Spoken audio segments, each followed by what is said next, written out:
Snow Gang, Caleb here. Today, we're going to be talking about one of the most beautiful papers I've ever seen in my entire career. One of the most fantastic papers that Edexcel, AQA, or whatever example you choose has thrown at us in this GCSE period. And that, of course, is Biology Paper 2 by AQA. What a paper, and what a way to finish biology. So without further ado, let's get into it. I would like to kick this off with another poem by a huge fan of this channel, Lucas. This one is called Biology Years. The exam was kind of a blessing. No brain, no eye, no stressing. Meiosis didn't appear, but there's one thing that I fear. The grade boundaries will be high as Mount Sinai. So as the last week of exams come near, we shall look back at this time with a tear, of all the good times and cheers of the world-class biology years. As always, Lucas, some really touching words there. Words that really show the pure essence and nitty-gritty of these exams. Words that inspire us and give us hope. This biology exam is in my top 3, I would say. I think it was better than paper 1 because paper 1 had that question, I think it was question 4 and 5 or 5 and 6 that were a bit strange. But this was just free-flowing. I mean, they came up with peat bogs. I knew nothing about peat bogs. They pretty much told me everything I need to know about peat bogs in the question.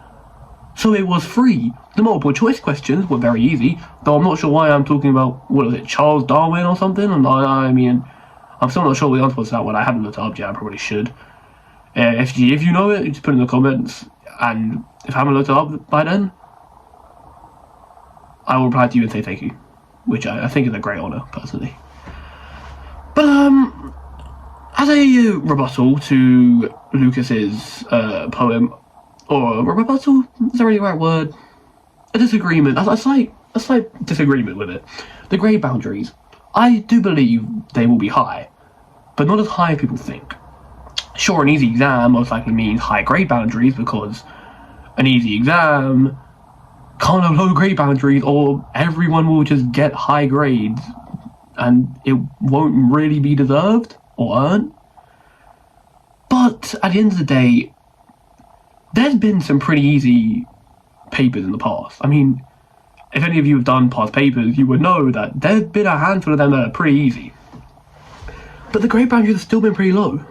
I mean, I think it was 60-something% was like a 8, I would think, 1 year, or like around that for like the past couple of years. So I don't imagine it'll go much higher.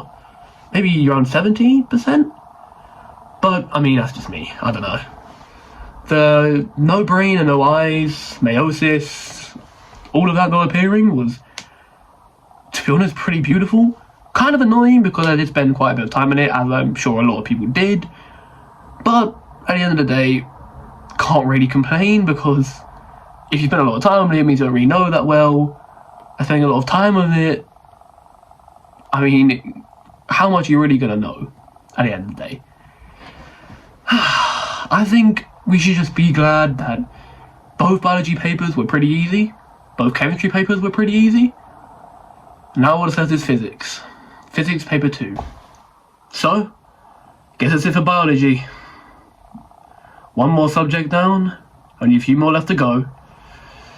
Just a reminder that a maths and history review will be coming at you tomorrow, and a physics review plus geography notes will be coming at you on Friday.